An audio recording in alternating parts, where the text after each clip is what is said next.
성경에 나오는 사건들 가운데 가장 유감스럽고 원망스러운 사건이 오늘 읽은 바벨탑 사건입니다. 이 바벨탑 사건이 없었더라면 우리가 지금처럼 영어 때문에 스트레스 받고 고통받을 일이 없었습니다. 그전에는 언어가 하나였다 그랬습니다.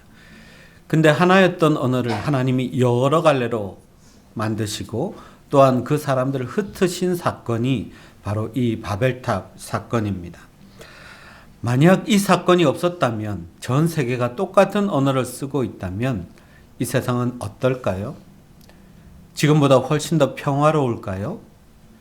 근데 조금만 깊이 생각해 보면 그렇지는 않을 것 같습니다. 남한과 북한은 같은 언어를 쓰고 있지만 아주 적대적인 국가로 현재 자리하고 있습니다. 같은 말을 쓰는 여러 나라들끼리 서로 전쟁도 하고 싸우기도 합니다. 외부만 그런 것이 아닙니다. 우리 가족은 또 우리 교회는 다 같은 언어를 거의 씁니다. 그럼에도 불구하고 부모 자식 간에도, 그리고 자식과 자식 간에도, 성도와 목회자 간에도 여러 가지 어려움이 있습니다. 그래서 이 문제는 언어만의 문제가 아니라 소통의 문제라는 것을 볼 수 있습니다. 이 바벨탑 사건도 소통의 문제입니다. 하나님이 서로 소통하지 못하게 하셨을 뿐만 아니라 하나님과 인간의 소통도 얼마나 어려움을 겪는가를 보여주는 사건입니다. 그 소통의 차원에서 오늘 본문을 한번 생각해 보려고 합니다. 노아의 방주 후에, 홍수 후에 하나님은 다시 인간을 복주셨습니다. 창조하셨을 때처럼 인간을 복주시면서 복받은 백성으로 살아가라고 명하셨습니다. 그런데 점점 인간은 그 자리를 이탈하기 시작하고요. 하나님과 소통하지 않는 자리로 점점 멀어지게 됩니다. 여러분, 오늘 본문 1절을 보면 동쪽으로, 2절을 보면 홍수 후에 인간들이 점점 동방으로 옮겨갔다 그랬습니다. 창세기에 여기 동쪽으로라는 것은 그렇게 좋은 의미가 아닙니다. 이 의미는 하나님으로부터 점점 더 멀어지고 하나님을 떠나가는 그런 모습들을 상징하고 있습니다. 아담과 하와가 하나님 앞에 범죄한 후에 에덴의 동쪽으로 쫓겨납니다. 가인과 아벨이, 특히 가인이 아벨을 살인하고 나서도 동쪽으로 옮겨갑니다.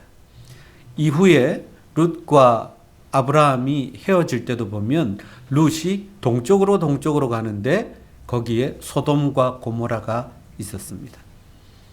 그러니까 결국 성경에서, 특히 창세기에서 동쪽의 의미는 점점 하나님으로부터 멀어지고 있다는 것, 하나님으로부터 떨어져 나가는 것을 상징합니다. 홍수 후에 인간들이 점점 동쪽으로 옮기더니 시날 평지에 이르러서는 거기에 딱 정착을 했습니다. 원래 하나님이 홍수 후에 인간들을 축복하시면서 뭐라고 말씀하셨죠?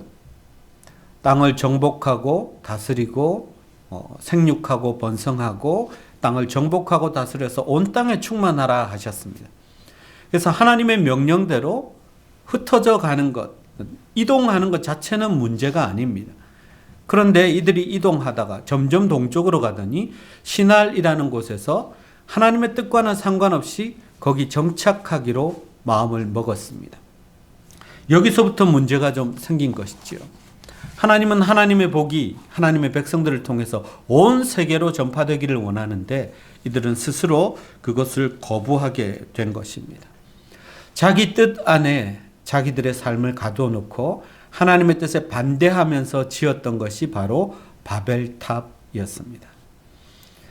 근데 여러분, 이 바벨탑이 지어진 이유는요, 벽돌을 만들기 시작하면서부터였습니다. 벽돌을 만들었는데 그 벽돌이 너무너무 혁명적인 그런 발명품이었던 것입니다. 그전에는 어떻게 했습니까? 돌을 깎아서 집을 짓고 성읍을 지었는데요. 돌이 아니라 이제는 진흙을 이겨서 벽돌을 찍어내면서부터 건축에 획기적인 발전이 오게 됐습니다. 자기들이 원하는 대로 집을 쌓고 성을 쌓게 된 것입니다. 겨우 벽돌 하나 만들었는데 인간이 얼마나 큰 꿈을 꾸는지 모릅니다. 그 벽돌 하나 때문에 얼마나 인간이 교만해지는지 모릅니다. 어떤 마음을 품었죠? 이 벽돌로 성을 높이 쌓고 그리고 탑을 높이 쌓아서 우리 이름을 내고 흩어짐을 면하자 그랬습니다. 뭐가 잘못됐습니까? 뭐가 하나님의 마음을 거스르게 했을까요? 핵심은 우리 이름을 내고입니다. 우리는 하나님의 피조된 백성들은 하나님의 이름을 높이고 그때마다 하나님이 임재하시고 영광을 주셔서 하나님을 높이며 살아가는 존재입니다. 근데 겨우 벽돌 하나 만든 다음에 인간은 자기 이름을 내고 싶은 거예요. 하나님을 높이지 않고 자기 이름을 내고 하나님의 뜻이 아니라 자기 뜻대로 살고 싶은 인간의 욕망이 그대로 드러나게 된 것이죠. 또 뭐라고 했습니까? 흩어짐을 면하자. 우리 헤어지지 말자. 우리끼리 여기서 뭉쳐서 딱 살면 이게 제일 좋은 거야. 하나님은 이들이 흩어져서 이동해서 온 세계를 하나님의 복으로 점령하기를 원하는데 이들은 스스로 자기들의 행동 반경도 제한하고 만 것입니다. 이것이 하나님 보시기에 좋지 않았다는 것입니다. 하나님의 축복을 거부한 것이고 하나님의 명령에 불순종하게 되었다는 것입니다. 그래서 하나님이 직접 그 인간들의 삶의 자리로 강림하셔서 개입하셨습니다. 성삼위 하나님께서 내리신 결론은 홍수로는 다 멸하지 않는다고 했으니까 그런 방법은 아니고 이들이 언어가 달라지게 해서 서로 소통하지 못하게 하자. 그렇게 해서 그렇게라도 흩어져서 하나님의 복을 세상에 전파하도록 만들자. 이것이 하나님의 결론이었습니다. 그래서 갑자기 언어가 달라져 버렸어요. 여러분, 공사하는 사람들이 언어가 달라지면 그 건축을 할 수 있습니까? 어렵습니다. 위험하니까 피해 해도 그러면 이게 일이 이루어지겠습니까? 피할 수 있겠습니까? 갑자기 언어가 다 달라져 버린 것입니다. 뭐가 필요해? 라고 이야기해도 전혀 알아듣지를 못합니다. 더 이상 공사가 진척이 되지 않습니다. 뿐만 아니라 소통이 되지 않으면 분열이 생기고요. 다툼이 생깁니다. 오해가 생깁니다. 그러니까 함께 뭔가를 할 수 없는 상황이 되어버린 것입니다.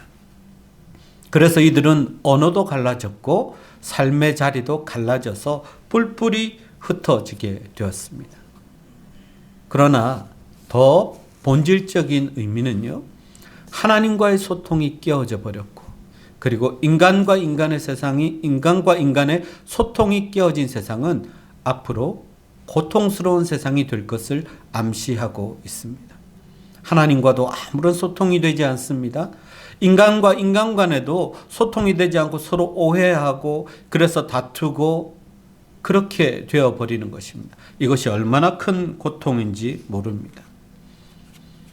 이렇게 언어의 혼란이 오고 갈라졌던 세상이 성경을 보면 한순간 다시 하나로 된 적이 있습니다. 그게 어딜까요, 여러분? 사도행전을 보면 오순절 성령이 강림했을 때 그때 그 사람들이 각기 다른 지역에서 온 다른 방언을 쓰던 사람들이 같은 언어를 듣는 것처럼 다 들었다 그랬습니다. 언어가 일시적이지만 하나가 되어버렸습니다. 여러분, 성령은 하나 되게 하는 영입니다. 성령은 분열도 다시 아물게 할 수 있고요.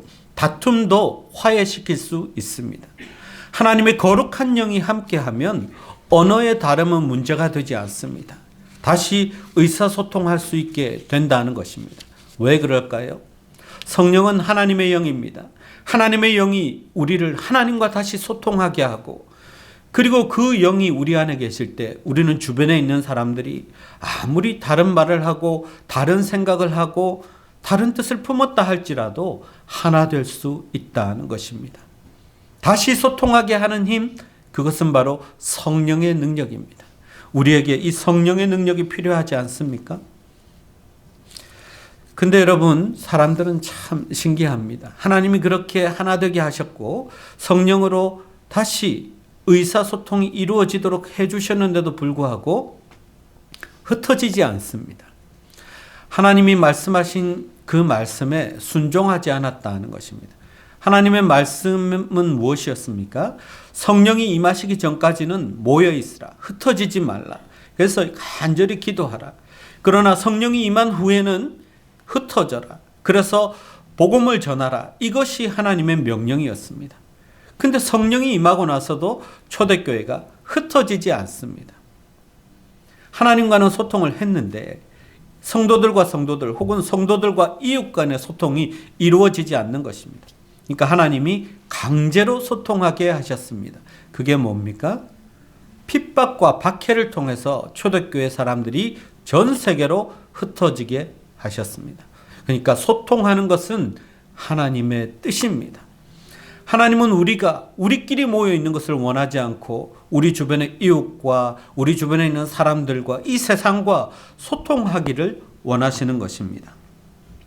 하나님의 뜻대로 우리가 순종하지 않으면 때로는 하나님이 직접 개입하시기도 하십니다. 흩어버리기도 하십니다. 자, 그러면 이 바벨탑은 과연 어떤 건물이었을까요? 사람들은 왜 이걸 그토록 짓고 싶었을까요? 학자들이 이야기하는 것은 그 유적과 그리고 기록들을 잘 검토해 볼 때 사람들이 바벨탑을 지었던 이유는 성경에서 말하는 그 이유들도 있지만 그들 자신이 스스로 하나님으로부터 보호받는 것을 원하지 않고 자기들 스스로 보호받겠다는 것입니다.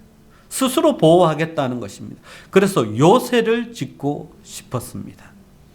적들이 혹은 자기들의 위협적인 세력들이 와도 자기를 지킬 수 있는 보호장치를 스스로 만들겠다는 것이었습니다. 하나님은 어떻게 말씀하셨죠? 네가 어디로 가든지 무엇을 하든지 내가 함께 하리라. 하나님의 백성들은 하나님이 지켜주시고 하나님이 함께 하시면서 도와주시고 대적과 싸워주시고 하는데 그 하나님의 보호하심을 거부하는 것이 바로 성을 쌓는 것이었습니다. 탑을 쌓는 것이었습니다. 그래서 하나님께서 이 성을 무너지게 더 이상 건축하지 못하게 하신 것입니다. 하나님의 계획에 반대하고 하나님의 뜻에 순종하지 않는 길은 하나님이 결코 기뻐하시지 않습니다. 크게 보면요, 복음이란 것이 그렇습니다. 하나님의 그 보호하심과 인도하심과 하나님의 자녀라는 신분을 거부하고 하나님으로부터 점점 멀어져 있던 인류 백성들에게 하나님이 예수 그리스도를 보내셔서 다시 하나님과 소통하게 하시고 화목하게 하신 것, 그것이 바로 복음입니다. 교회 사명이 무엇입니까? 우리만 하나님과 소통하는 것이 아니라 다른 사람들도 하나님과 소통함으로 하나님이 인간에게 그렇게 주시고자 하는 하나님의 그 놀라운 축복을 함께 누리자고 그들을 초대하는 것입니다. 그들과 함께 하나님과 소통하는 자리에 나아가고 서로 함께 교제하는 것입니다. 그래서 하나님과 소통하는 것은 예배라고 할 수 있고요. 다른 이웃과 혹은 성도들과 소통하는 것은 교제라고 할 수 있습니다. 이 예배와 교제를 통해서 우리는 소통할 수 있고 그 소통을 통해서 하나님의 복을 나만 받지 않고 내 주변에 있는 모든 이들과도 누리게 되는 것입니다. 그런데 여러분, 현대사회는 어떻죠? 현대사회는 얼마나 편리해졌는지 모릅니다. 어쩌면 우리는 이미 하나님 없이 사는 세상을 꿈꾸며 바벨탑을 여기저기에 만들었는지 모르겠습니다. 얼마나 편리합니까? 그리고 사람들이 얼마나 하나님을 찾지 않고 하나님 외에 다른 것으로부터 보호받을 수 있다고 그렇게 믿고 있습니까? 시대가 참 많이 바뀌고 편해졌습니다. 옛날에는 우리가 어떻게 했죠? 제가 한국에 있을 때 미국에 있는 누님에게 편지를 하나 쓰면 그 편지가 도착했는지 안 했는지 한 열흘 혹은 보름 후에 전화로 확인하던 시대가 있었습니다. 근데 갑자기 이메일이라는 것이 등장하더니 1초면 편지를 보낼 수 있는 시대가 됐죠. 그리고 옛날에는 전화 거는데도 국제전화하면 교환을 거치기도 하고 또 교환이 아니라 다른 직통 전화를 하더라도 그 비용이 비싸가지고 그렇게 쉽게 연락하지 못했습니다. 그러나 요즘은 얼마나 발달했는지 카톡 이런 걸 통해서 금방 한국과 미국, 또 미국 아니라 전 세계 어디에 있더라도 연결되는 시대가 되었습니다. 거리가 굉장히 가까워진 것 같습니다. 외국인과 소통하는 것도 그렇게 어렵지 않습니다. 통역기라는 것이 나와서 또 할 수도 있죠. 사람과 사람 간의 거리는 얼마나 가까워졌는지 모릅니다. 그런데 여러분, 이상하게도 물리적으로는 그렇게 가까워졌는데 소통은 점점 더 되지 않습니다. 부모와 자식 간에, 학생과 선생 간에, 목회자와 성도 간에 왜 그렇게 담들이 생겨나고 왜 그렇게 벽이 생겨서 소통이 어려워지는지 모르겠습니다. 물리적인 거리는 가까워졌으나 마음의 거리는 훨씬 더 멀어진 시대를 우리가 살고 있는 것입니다. 여러분의 자녀들과 대화가 잘 되십니까? 그러면 너무너무 큰 축복입니다. 그러나 그렇지 않은 부모들이 얼마나 많이 있는지 모릅니다. 히키코모리라는 말이 있습니다. 일본어로 은둔형 외톨이라는 뜻입니다. 여러분 그런 친구들을 보셨죠? 그냥 사회에 적응을 못하기 때문에 집에 틀어박혀서 혼자서 방문도 잘 열지 않고 밥 먹을 때만 살짝, 그것도 가족들이 없을 때 나와서 먹거나 아니면 넣어주는 밥만 먹거나, 그러면서 심지어 가족과도 잘 대화를 하지 않고 살아가는 청년들, 그런 은둔형 외톨이들이 많이 있습니다. 혼자만의 세계에 갇혀 있죠. 학자들은 이들이 갈등과 그리고 스트레스 등이 원인이다 그렇게 말은 하지만 딱히 해결책은 제시하지 못합니다. 쉽지가 않은 거예요. 다른 사람들과 소통하지 않고 혼자서 살아가는 사람들을 다시 소통하게 하고 사회로, 가정으로 이끌어내기가 너무너무 어렵다는 것입니다.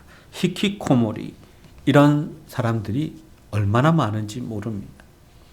근데 저는 최근에 한 사람이 히키코모리에서 탈출해서 다시 소통의 현장으로 나오는 것을 봤습니다. 여러분 악동 뮤지션이라고 들어보셨어요? 예, 몽골 선교사님 부부의 자녀들입니다. 오빠가 이찬혁, 그리고 여동생이 이수현이라는 남매 가수입니다. 얼마나 재능이 있고 정말 천재적인 뮤지션들입니다. 근데 이들이 한국 사회에 또 연예계에 좋은 영향력을 주다가 그 오빠 되는 이찬혁 군이 해병대 자원 입대하면서부터 이 여동생이 흔들리기 시작했습니다. 둘이 같이 음악을 하다가 의지하던 오빠가 이제 없는 거죠. 혼자서 하는 것, 홀로 서기에 쉽지 않은 그런 어려움을 겪은 것입니다. 그런데 오빠가 이제 제대하면 같이 또 음악을 할 줄 알았는데 오빠가 제대하더니 혼자서만 음악을 하는 거예요. 그래서 자기 자신에 대한 정체성 그리고 자기 위치를 찾지 못한 것 때문에 이 자매가 굉장히 혼란스러워하고 점점 자기 주변을 차단하기 시작했습니다. 그리고 혼자서 인터넷하고 게임하고, 그리고 그 채워지지 않는 공허감을 음식으로 채운 거예요. 그래서 막 먹다 보니까 살이 막 쪘습니다. 그러니까 그런 자신을 돌아볼 때마다 더 마음은 아프고, 그런 자신을 용납할 수도 없고 용서도 안 되고, 자기를 사랑하지 않으니까 점점 마음의 문을 닫아버린 것입니다. 근데 제대해서 돌아와서 본 오빠가 기가 막힌 것이죠. 근데 이 오빠가 얼마나 이 여동생을 사랑했는지 이 여동생을 위해서 자기의 스케줄과 시간과 물질을 다 쪼개가지고 이 여동생과 함께 살기로 다시 결단합니다. 그러면서 합숙훈련을 제안해요. 해병대에서 제대했기 때문에 정신개조 캠프 이런 걸 만들어 놓고요. 둘이 계약을 맺습니다. 그리고 함께 그 여동생과 살면서 정해진 식단대로 딱 식사하고, 그리고 쉬는 시간에 계속 운동을 하면서 자신이 변화해가는 모습을 보고 이 여동생이 다시 희망을 가질 수 있게 합니다. 다시 미래를 꿈꾸게 합니다. 그렇게 오빠의 사랑스러운 헌신이 그 여동생을 다시 소통하게 만들었습니다. 오빠와 여동생이 먼저 마음의 문을 열고 서로 소통하고, 그리고 그 여동생이 다시 건강해진 몸과 건강해진 정신으로 다시 세상을 향해서 나오게 됩니다. 근데 그 과정이 제가 참 너무 흐뭇했어요. 물론 선교사님의 자녀들이지만 그 과정을 기록하는 현장에는 하나님이라는 단어가 등장하지 않습니다. 그러나 마치 예수 그리스도를 이 땅에 보내셔서 하나님이 우리와 화목하시고 소통하신 것처럼 오빠의 헌신으로 그 여동생이 다시 하나님께로 그리고 세상으로 나오는 것을 봤습니다. 놀랍게도요, 이들이 새롭게 발표한 음원 노래를 듣고 보는 사람들이 댓글을 쭉 달았는데, 거기 보면요, 얼마나 많은 감동을 주는지 모릅니다. 하나님 이야기 하나도 하지 않는데도 많은 사람들이 변화되고 위로받고 치유되는 것을 봅니다. 그들이 발표한 새로운 노래 중에 이런 노래가 있습니다. 가사가 너무 아름답더라고요. 기쁨 뒤에 슬픔이 오는 건 아름다운 마음이야. 쫓아내지 말고 품어주어라. 아주 예쁜 돌이 된단다. 햇빛 뒤에 그늘이 있는 건 사랑스러운 모습이야. 밝은 미소를 짓지 않아도 사랑할 이유가 많단다. 너의 웃음과 조화로운 너의 눈물, 이보다 더 좋은 것은 없어. 흐린 날도 화창한 날도 시린 날도 끼우고 나면 다 퍼즐이 될 거야. 이런 내용이 쭉 이어지는데요. 노래가 참 아름답습니다. 삶에 대한 긍정적인 자세를 강압적이지 않고 사랑의 시선으로, 사랑의 언어로 동생에게 들려주는 오빠의 귀한 속삭임 같더라고요. 얼마나 그 노래가 아름다운지 모릅니다. 그리고 이 내용은 전적으로 성경적인 가사입니다. 하나님이 주신 모든 날들은 하나님께서 조화롭게 만드셔서 아름답게 빚어가십니다. 우리의 인생이 하나님께 드려진 인생이라면 흐린 날도 맑은 날도 시린 날도 그 퍼즐을 맞추시는 하나님께서 아름다운 큰 그림을 가지고 맞춰 가십니다. 우리가 당장 겪기에는 기쁨이고 또 슬픔인 것 같아도 하나님 보실 때는 그 모든 것이 너무너무 조화로운 아름다운 인생이 되게 하십니다. 우리의 고난도 축복도 하나님 손에 달려 있습니다. 하나님과 잘 소통하고 하나님만 믿고 있으면 내 인생은 하나님에 의해서 너무너무 아름다운 그림으로, 아름다운 퍼즐처럼 맞춰질 것입니다. 바로 그런 가사입니다. 하나님이 우리에게 주신 모든 날들은 그런 의미에서 선물입니다. 이 날들을 어떻게 채워가야 할까요? 하나님과 소통하면서 하나님이 주시는 복으로 채워가는 것입니다. 그리고 이웃과 소통하면서 그들에게 내가 받은 복을 알려주고 그들과 함께 하나님의 복을 누리는 것입니다. 그것이 하나님이 우리에게 원하시는 것입니다. 내 이름을 높이는 것이 아니라 하나님의 이름을 높이면 나의 고난도 나의 형통도 다 하나님이 주시는 아름다운 선물이 될 것입니다. 여러분, 하나님은 우리 인생을 보시기에도 아름답게 만드셨다 했습니다. 그리고 조화롭게 만드셨습니다. 그래서 우리가 하나님의 뜻에 순종하면, 하나님의 이름을 높이고 그 복을 전하는 삶을 살면 우리의 삶은 너무나 축복받은 삶이 될 것입니다. 그런데 우리 안에 스스로 바벨탑을 쌓고 싶은 욕심이 있습니다. 욕망이 있습니다. 내 이름을 좀 더 드러내고 싶고, 내 이름이 무시받으면 괜히 서운하고, 내 이름이 어떤 취급을 받느냐에 따라서 시험에 들기까지 하고, 그것이 우리 안에 있는 허물이고 우리 안에 있는 바벨탑입니다. 그 바벨탑을 내려놓아야 합니다. 하나님은 우리와 소통하기를 원하십니다. 그리고 그렇게 소통한 후에 우리가 이웃과도, 아직도 하나님을 모르는 사람과도 소통하기를 원하십니다. 그래서 우리는 예배도 열심히 해야 하고, 그리고 전도도 열심히 해야 합니다. 사랑하는 성도 여러분, 하나님이 여러분의 삶을 복 주시려고 우리와 함께 하시며 우리와 동행하십니다. 하나님의 뜻에 순종하며 하나님의 이름을 높여드리면 우리의 삶은 하나님의 축복이 넘치는 은혜로운 삶이 될 줄 믿습니다.